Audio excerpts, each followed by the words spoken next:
Primary আমরা back pain সরানোর জন্য বিভিন্ন রকম করি। রুট কম্প্রেশন সরানোর জন্য আমরা ট্রাকশন দিচ্ছি, আইএফটি দিচ্ছি, টেস্ট দিচ্ছি ব্যথা কমানোর জন্য, ইউএসটি দিচ্ছি মাসেলসে ক্র্যাম্পিং রয়েছে সেটা সরানোর জন্য। এই কাজ করানোর পরেও দেখা গেল যে পুরোটা ঠিকঠাক হচ্ছে না, সেই সময় কি করি আমরা ইন্টারনাল যে পেন রয়েছে সেটা ভ্যানিশ করার জন্য, মাসেলসের স্ট্রেংথ বাড়ানোর জন্য আমরা নিডল ইউজ করি। আমরা অ্যাডভান্স ফিজিওথেরাপিতে নিডল আমরা পড়ে এসেছি।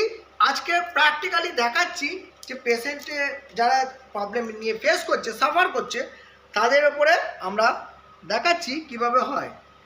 নিডল ধরার টেকনিক এই, সুন্দর করে ধরলাম, হ্যান্ডেলটা ধরে নিলাম, এইভাবে তুললাম, তখন এইভাবে কাজ করে এরকম ধরে নিলাম, এবার সোজা করলাম।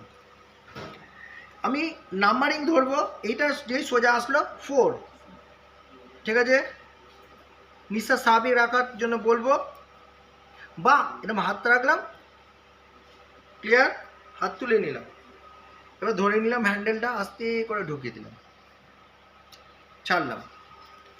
সেকেন্ড কি করব, 4 নম্বর আমি পেয়ে গেছি, তাহলে উল্টো দিকে সেম দিকে যদি এদিকে আসি তাহলে এটাও 4 নম্বরেই আসবে। ঠেকালাম, লাগালাম, আমি এখানে টাচ করে নিয়েছি কিন্তু, তাহলে এই সমস্যাটা হয় না। নিঃশ্বাস স্বাভাবিক, ঢুকিয়ে দিলাম,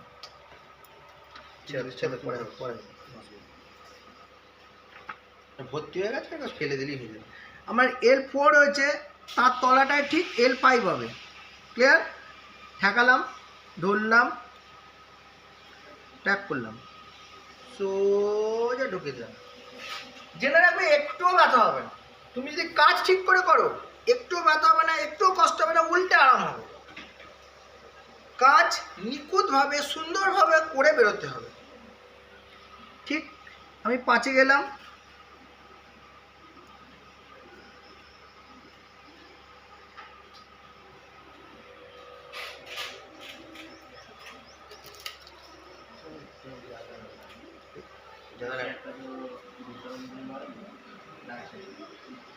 ये अब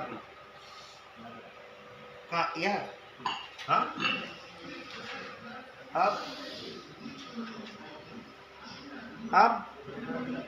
हाँ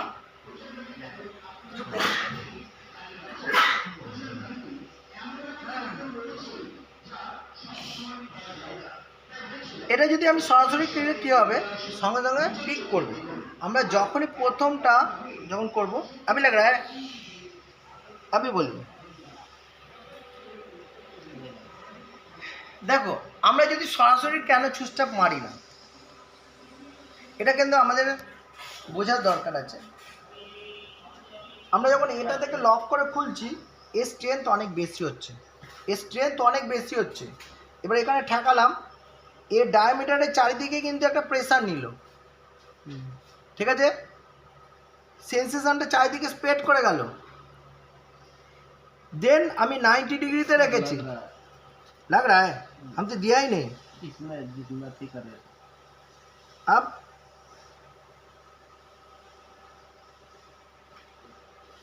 सही